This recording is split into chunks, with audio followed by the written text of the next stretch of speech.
you, Tommy. Tommy Newsom on the NBC. Yes, indeed. Recently, this network broadcast an editorial in which our station, WXYZZ, came out against hunters being allowed to indiscriminately kill animals in the forests. As you know, it is the policy of this station to invite qualified spokesmen to speak in rebuttal. Here tonight with an opposing view in favor of hunters is Mr. Floyd R Turbo. Mr. Turbo.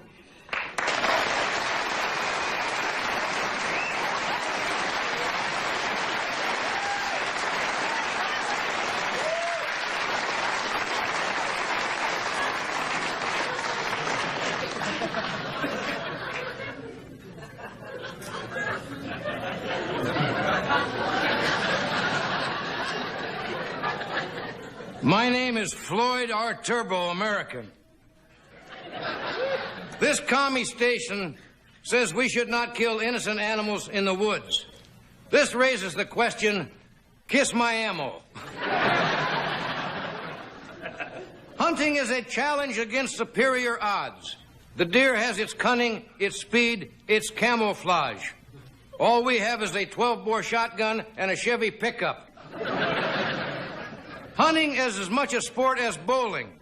Only in hunting, the pin spotter gets killed and eaten. Hunters are self-reliant. Believe me, when you're walking through a forest, you have to look out for number 1 and number 2.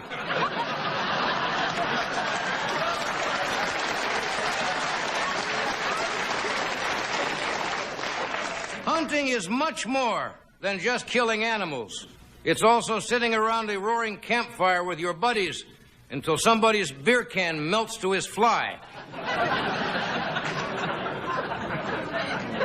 Many great Americans have been hunters, like Daniel Boone, Teddy Roosevelt, and the guy who zapped Bambi's mother. People say we enjoy terrifying defenseless creatures, cornering them and firing guns at them. This is wrong. They left out driving around with them tied to your fender and drooling on your hubcaps. I live for the great outdoors.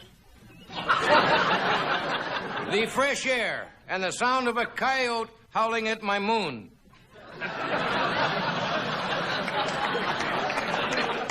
The do-gooders say deer should not be killed because they are cute and defenseless. Bull shish kebab. Deers are dangerous to hunters. How would you like to be in the woods at night and have something big and horny sneak up behind you?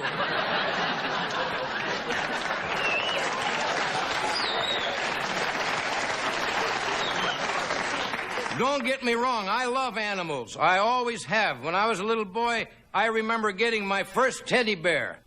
I got him right between the eyes. On TV, they make such a big deal out of endangered species. If endangered species are such a big deal, how come you never see any of them around?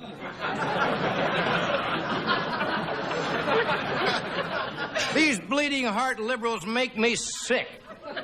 They ought to put their mouth where my money is.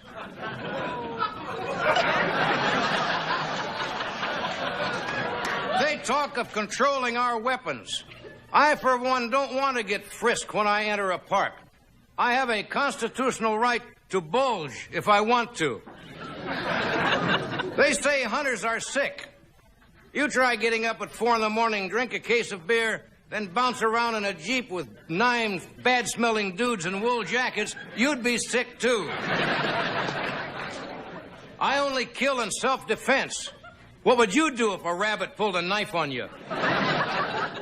But I love nature. It is fun to stand on the edge of a mountain cliff at sunrise and hear your voice echo across the valley like this.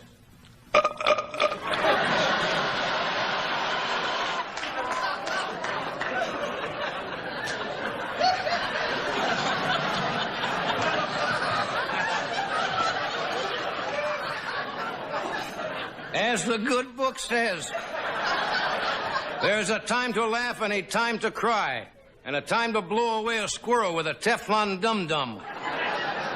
Remember, if God didn't want man to hunt, he wouldn't have given us plaid shirts. Thank you.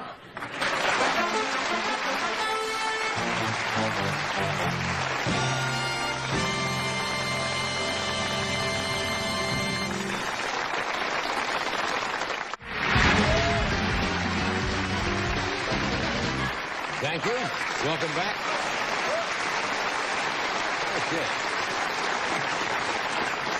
Nice group tonight. How you feeling? Terrific. That was a great Turbo. That's I about like the best Floyd ever. R. He really is American, isn't he? He really perceives things in a good light.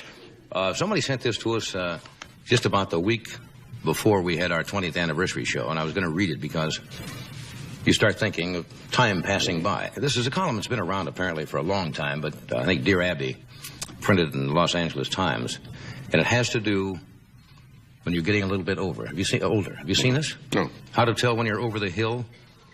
And it gives you certain things to look for. One, everything hurts, and what doesn't hurt doesn't work. Oh, does that say it? You need your glasses to find your glasses. Yeah. Your back goes out more than you do.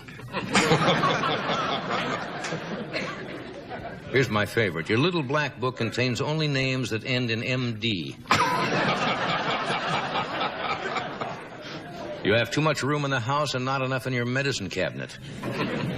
Your children begin to look middle-aged. Oh, that hurts. Here's one that anybody of a certain age will empathize with. The policemen look too young to be policemen. Did you ever see that? I mean, they look like they're Brownie Scouts or something. Right. The little gray-haired woman you help across the street is your wife. The last one is you can't take yes for an answer.